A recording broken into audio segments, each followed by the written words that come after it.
नमस्कार, मैं अशोक कुमार पांडे और स्वागत है आपका द क्रेडिबल न्यूज पर।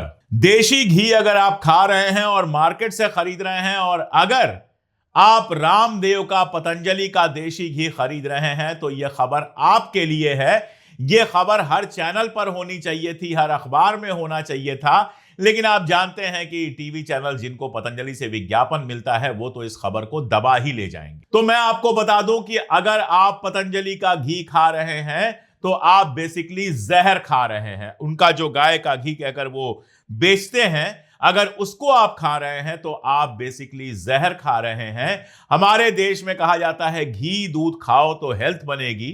हम लोग बचपन से देशी घी और दूध खाते रहे हैं, पीते रहे हैं और माँ बाप बड़े शौक से खिलाते हैं कि बच्चों को ताकत मिलेगी, दिमाग तेज होगा। लेकिन अब ये बाबा जो बेसिकली लाला है, धंधा कर रहा है, जो बिजनेसमैन है, वो आपकी रगों में नकली देशी घी का जहर भर रहा है। इसका घी खाने के बाद आप बीमार भी पड़ सकते हैं। और यह बात मैं नहीं कह रहा, मेरे पास कोई लैब नहीं है कि मैं चेक करूं। उसके सैंपल गए चेक होने के लिए और सरकारी विभाग है खाद्य संरक्षा और औषधि प्रशासन का, जो सरकारी विभाग है पिथौरागढ़ का, वहां के असिस्टेंट कमिश्नर आर.के. शर्मा ने कहा कि ये सारे सैंपल फेल हो रहे हैं। ये एक भी सैंपल सही नहीं है। ये घी के नाम पर जहर है और ये खाने लायक नहीं है। अगर किसी ने खाया तो बीमार पड़ सकता है, उसको अलग अलग तरह की बीमारी हो सकती है। यानी उत्तराखंड सरकार क्या डिपार्टमेंट कह रहा है, वो उत्तराखंड जहां भारतीय जनता पार्टी की सरकार है, जिसके रामदेव बहुत करीब हैं, वो कह रहा है कि रामदेव का घी अगर खाया तो बीमार पड़ सकते हो। इसलिए इस बात को कागज कलम लेकर नोट कर लीजिए, अपने ट्विटर हैंडल, फेसबुक, हर जगह इस वीडियो को पहुंचाइए और लोगों को बताइए कि रामदेव का घी खाना आपको बीमार कर सकता है। रामदेव घी के नाम पर फ्रॉड कर रहा है। रामदेव नकली घी बेच रहा है जिसको खाकर आपके बच्चे बीमार पड़ सकते हैं। रामदेव ने अपना पूरा धंधा जमाया सरकारों के साथ सेटिंग करके। बात करता था योग की और उसके बाद मैगी तक बनाने लगा, शरबत तक बनाने लगा। और लोगों का यह कहना है कि रामदेव के पास गाय की या भैंस की कोई डेयरी नहीं है, कहीं वो गोपालन या भैंसों का पालन नहीं करता है। कोई उसने ऐसा फार्म नहीं बनाया है जहां गाय और भैंस रहते हो। तो अगर गाय भैंस उसके पास है नहीं तो दूध कहां से आता है और घी कहां से बनता है? बहुत साफ है कि कहीं और से घी लिया जाता है, अपनी पैकिंग की जाती है और आपको धर्म के नाम पर ठेल दिया जाता है, खिलाया जाता है। हमारे एक दोस्त थे, अब नहीं है दुनिया में, काफी पहले की बात है। उनकी माताजी अचानक इनकी भक्त बन गई और पतंजलि का स्टोर वगैरह सब खोलना शुरू किया। जब मैंने बात किया तो पता यह चला कि उनको इन प्रोडक्ट्स के बारे में कुछ नहीं पता है। उनको सिर्फ यह पता है कि रामदेव हैं और रामदेव हिंदू धर्म के बड़े संरक्षक हैं। तो जो कर रहे होंगे वो ठीक ही कर रहे होंगे, मोदी जी जो कर रहे होंगे वो ठीक कर रहे होंगे, श्री श्री पता नहीं क्या नाम है उनका, वो कुछ कर रहे होंगे, वो भी ठीक ही कर रहे होंगे। और रामदेव अगर लाला रामदेव बन के सामान बेचने लगे तो आप मान लेते हैं कि चूंकि अपने आप को ये संत कहते हैं, साधु कहते हैं, इसलिए ये ठीक ही कर रहे होंगे। लेकिन याद रखिए, ये लोग साधु संत नहीं हैं, ये लोग धंधेबाज हैं, ये लोग पार्टियों के एजेंट हैं। मैं आपको एक बयान दिखाता हूं धीरेन्द्र शास्त्री का, फिर लौटेंगे रामदेव पर। कल ये बयान मैंने देखा, मुझे बहुत जोर से गुस्सा आया। कहना है हिंदू 4 बच्चे क्यों नहीं पैदा करते हैं? तुम नहीं हिंदू हो, जवान लड़के हो, शादी करो, 4 बच्चे पैदा करो, 4 नहीं 40 पैदा करो। कौन रोक रहा है तुमको? तुम और तुम्हारी पत्नी मिलकर 40 बच्चे पैदा करें, फिर देखो पत्नी की क्या हालत होती है और तुम्हारी क्या हालत होती है। मेरे सैकड़ों मुस्लिम दोस्त हैं, हजारों हिंदू दोस्त हैं, जो पढ़े लिखे हैं, जिनका घर ठीक ठाक है, जिनको संस्कार मिले हैं। किसी के 2-3 से ज्यादा बच्चे नहीं है, ज्यादातर के 1-2 या हद से हद 3 बच्चे हो गए, इससे ज्यादा किसी के बच्चे नहीं है। लेकिन ये बाबा जो बेसिकली बाबा नहीं है, जो भारतीय जनता पार्टी के एजेंट हैं, जो भारतीय जनता पार्टी के रहमो करम पे पल रहे हैं, ये लगातार ये इमेज बनाने की कोशिश करते हैं कि मुसलमान तो बहुत बच्चे पैदा कर रहे हैं, हिंदू बच्चा पैदा करें। गांव में जाके देखो, आप गरीबों में जाके देखो, हिंदुओं के भी आपको बहुत बच्चे मिलेंगे। अपनी 4 पीढ़ी, 3 पीढ़ी, 2 पीढ़ी पीछे जाके देखो, आपके 2 बच्चे होंगे, आपके पिताजी के 3 बच्चे होंगे या 2 बच्चे होंगे, और उससे पीछे जाओगे तो हो सकता है आपके दादाजी के 8 बच्चे हुए हों, 10 बच्चे हुए हों। जैसे जैसे समाज विकसित करता है ये चीजें कंट्रोल होती हैं, लेकिन इनको धर्म का सहारा लेकर अपना धंधा बढ़ाना है। खुद शादी भी नहीं करनी है, खुद बच्चे भी पैदा नहीं करना है। कभी सोचिए जो महिला 5 बच्चे 8 बच्चे पैदा करेगी उसके शरीर की हालत क्या होगी, और वो जिंदगी में बच्चे पैदा करने के अलावा और क्या कर पाएगी। एक बच्चे में एक महिला का जिंदगी का 4-5 साल बर्बाद हो जाता है, वो कुछ और नहीं कर पाती है बच्चे का ध्यान देने की जगह।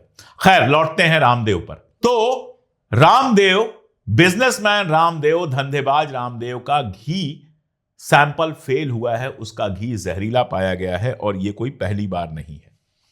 अगर इस जांच की आप बात करें तो असिस्टेंट कमिश्नर आर के शर्मा बताते हैं कि इनकी टीम जो है वो दिलीप जैन के नेतृत्व में गई थी, जो टीम के ऑफिसर हैं, और रूटीन चेकिंग के दौरान 20 अक्टूबर 2020 को पिथौरागढ़ के कासनी नाम की जगह पर करण जनरल स्टोर है, वहां से इन्होंने पतंजलि गाय के घी, पतंजलि का जो गाय का घी है उसका नमूना सैंपल लिया।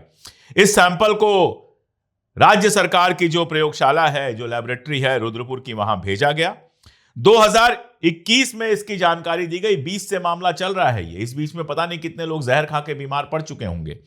21 में इसकी जानकारी दी गई, लेकिन कंपनी की तरफ से कोई जवाब नहीं आया, क्योंकि रामदेव इस अहंकार में रहता है कि मेरी तो मोदी जी से बड़ी अच्छी दोस्ती है, मेरा कोई क्या बिगाड़ सकता है। 15 अक्टूबर को कंपनी ने जवाब दिया और कहा कि इसकी दोबारा जांच की जाए। इसके लिए पतंजलि ने 5,000 रुपए की फीस दी। उसके बाद अधिकारियों की एक टीम 16 अक्टूबर 2021 को नमूनों की जांच करने के लिए गाजियाबाद की लेबोरेटरी में पहुंची। जब दोबारा जांच किया गया, उसमें भी घी स्टैंडर्ड्स के मुताबिक नहीं निकला, घी खराब निकला। उसकी स्टडी की गई। 17 फरवरी 2022 को कोर्ट के सामने रखा गया और पतंजलि को नोटिस दी गई। इस मामले में जो दिलीप जैन साहब थे, उन्होंने कोर्ट को सबूत दिया। कोर्ट ने 1348 दिन बाद गुरुवार को अपना फैसला सुनाया है, और पतंजलि आयुर्वेद लिमिटेड को 1 लाख रुपए, ब्रह्म एजेंसी जो डिस्ट्रीब्यूटर था 25,000 रुपए, और करण जनरल स्टोर पर 15,000 का जुर्माना लगाया गया। मैं ये पूछ रहा हूं कि पतंजलि को घी बनाने से रोक क्यों नहीं दिया गया है? पतंजलि की कंपनी पर आपने सिर्फ 1 लाख रुपए का जुर्माना लगाया है। 1 लाख का जुर्माना उस अरबपति बाबा के लिए क्या माने रखता है? या तो आप 25, 50, 100 करोड़ का उसके ऊपर जुर्माना लगाते, और या फिर देशी घी बनाने से उसको रोक देते कि तुम गाय का घी बना ही नहीं सकते हो। जो उसके गाय के घी का ब्रांड है उसको ब्लैक लिस्टेड कर देते और आदेश जारी करते कि सारी दुकानों से तुरंत के तुरंत ये सारा सामान हटाया जाए। ये लाख रुपए का जुर्माना तो किसी काम नहीं आएगा। इस जुर्माने के बावजूद पतंजलि अपना घी बेचता रहेगा, और वैसा ही सड़ा हुआ घी बेचता रहेगा, और लोग धर्म के नाम पर घी खाकर बीमार पड़ते रहेंगे। और ये कोई पहला मामला तो है नहीं, पहले भी पतंजलि के यहां तमाम गड़बड़ियां पाई गई हैं। 2017 की बात बताऊं, हरिद्वार लैब की जांच में उसके 40% जो प्रोडक्ट थे वो फेल हो गए थे। दिव्या आंवला रस बनाता है, उसमें पीएच कम था। शिवलिंगी बीज, अविपत्तिकरा चूर्ण, तलिसदया चूर्ण, ये सब फेल हो गए थे।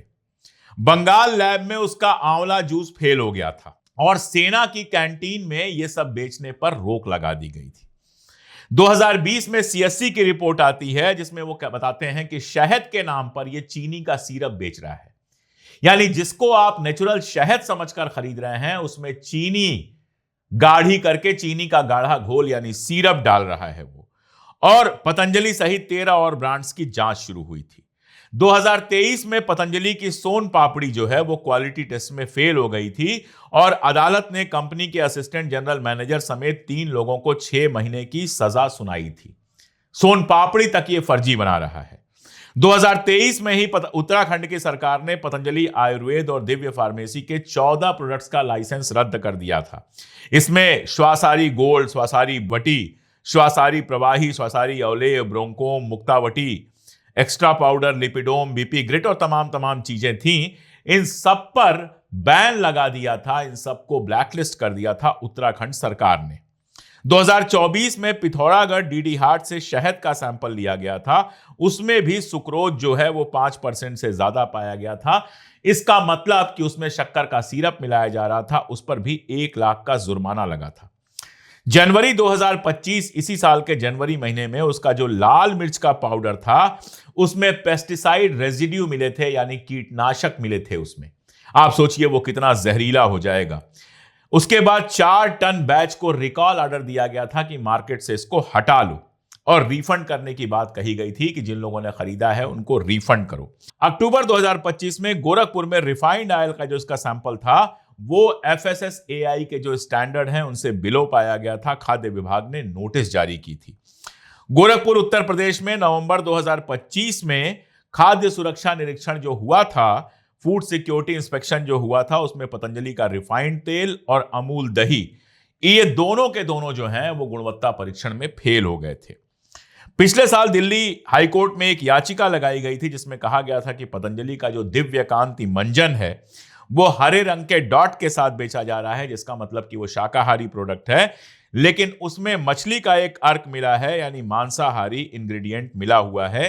हलाल हराम पर लोग हल्ला कर रहे हैं, ये कोई नहीं पूछ रहा है कि पतंजलि के प्रोडक्ट को शाकाहारी बताकर आपको मांसाहारी मंजन बेचा जा रहा है। इसके अलावा आपको पता ही है कि कोविड के टाइम में यह दवाई बनाने का दावा करता था।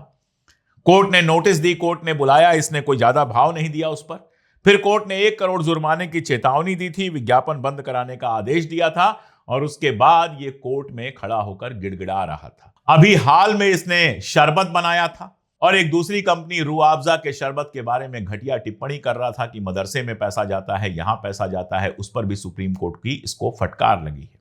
आप मुझे बताइए कि हिंदुस्तान में कोई ऐसा बिजनेसमैन है जिसको इतनी बार कोर्ट से फटकार लगी हो, जिसके प्रोडक्ट इतनी बार जांच में फेल हुए हों, जिसके घी के बारे में कह रही हो सरकार कि उस घी में खाने लायक कुछ नहीं है, वो घी खाने लायक नहीं है, वो नुकसान करता है, और उसके बावजूद उसको सर पे बिठाया जा रहा है। गोदी मीडिया चैनल बुलाकर उसका इंटरव्यू करते हैं, पॉलिटिकल मामलों पे उसकी राय ली जाती है, उसको बाबा कहा जाता है, वो सेलिब्रिटी बना हुआ घूमता है, इस देश के लोगों को जहर पिलाकर वो सेलिब्रिटी बना हुआ घूमता है सिर्फ इसलिए क्योंकि धर्म का धंधा करता है।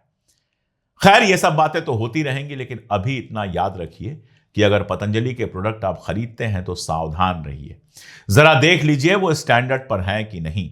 घी के बारे में तो कोर्ट ने बता ही दिया, बाकी प्रोडक्ट्स के बारे में जिन पर कोर्ट में मामला गया उनके बारे में मैंने बता दिया, और ये सब देखने के बाद ये शंका होना तो बिल्कुल सहज है कि बाकी प्रोडक्ट भी ऐसे ही चौपट तो नहीं है। इतनी सी बात मुझे करनी थी। बाजार में जाइए तो क्वालिटी देखिए, धर्म नहीं। हिंदू के यहां से खरीदो, मुसलमान के यहां से खरीदो, अरे जिसका सेब आपको अच्छा लगे और सही रेट पे लगे, जिसका आलू अच्छा लगे सही रेट पे लगे, जिसकी शहद आपको अच्छी लगे सही रेट पे लगे, वो लीजिए। और एक आखिरी बात और कर दूं मैं आपसे, मैं अपने खाने के सारे सामान या तो किसानों से या डेयरी के लोगों से सीधे मंगवाता हूं। मेरे घर में जो घी आता है, हमारे एक मित्र हैं महक सिंह तरार, उनके यहां से आता है। जब मुझे जरूरत होती है 10 दिन 15 दिन पहले मैं उनको बोल देता हूं, वो अपनी डेयरी से शुद्ध घी निकलवा के मेरे घर पहुंचाते हैं। हल्दी मैं खड़ी खरीदता हूं और पिसवाता हूं, या फिर मैं जाता हूं उड़ीसा का जो स्टोर है दिल्ली में, वहां से खरीदता हूं, क्योंकि कंधमाल की हल्दी बहुत शानदार होती है। मसाले में सीधे जीरा खरीदता हूं और उसको पीस लेता हूं। खड़ा धनिया खरीदता हूं, उसको पीसता हूं। आटा मैं आटा चक्की वाले से खरीदता हूं। ये मैं क्यों बता रहा हूं? क्योंकि ये जितना पैकिंग करके, पैकिंग के नाम पर आपको लगता है कि बड़ी अच्छी चीज मिल रही है, आप नहीं जानते हैं कि पैक में आपको क्या खिलाया जा रहा है। धनिया के पाउडर में क्या मिलाया जा रहा है, मिर्च के पाउडर में क्या मिलाया जा रहा है, आप नहीं जानते हैं। जो गेहूं आप बाजार से जो आटा खरीद रहे हैं उसमें कितना कीटनाशक है, आप नहीं जानते हैं। तो बेहतर हो कि अपने आसपास दूध वाले से, डेयरी वाले से, अपने जानने वालों से और सीधे किसानों से खरीदिए। पैसा उनके पॉकेट में जाए। ये सस्ता सामान किसानों से खरीदते हैं, पैकेजिंग करके आपको 3 गुने दाम 2 गुने दाम पे बेचते हैं। किसान को कुछ नहीं मिलता है और ऐसे बिजनेसमैन लाल होते जाते हैं। सीधे किसान से खरीदिए, सीधे डेयरी से खरीदिए। अपना भी ध्यान रखिए, किसानों का भी ध्यान रखिए और अपने परिवार के स्वास्थ्य का ध्यान रखिए। धर्म और पैकेजिंग और इस तरह के नॉनसेंस में मत पड़िए। ये सिर्फ और सिर्फ आपकी जेब खाली कराने और आपको बीमार, बहुत बीमार कर देने की साजिश नजर आती है। आज के लिए इतना ही। बहुत शुक्रिया।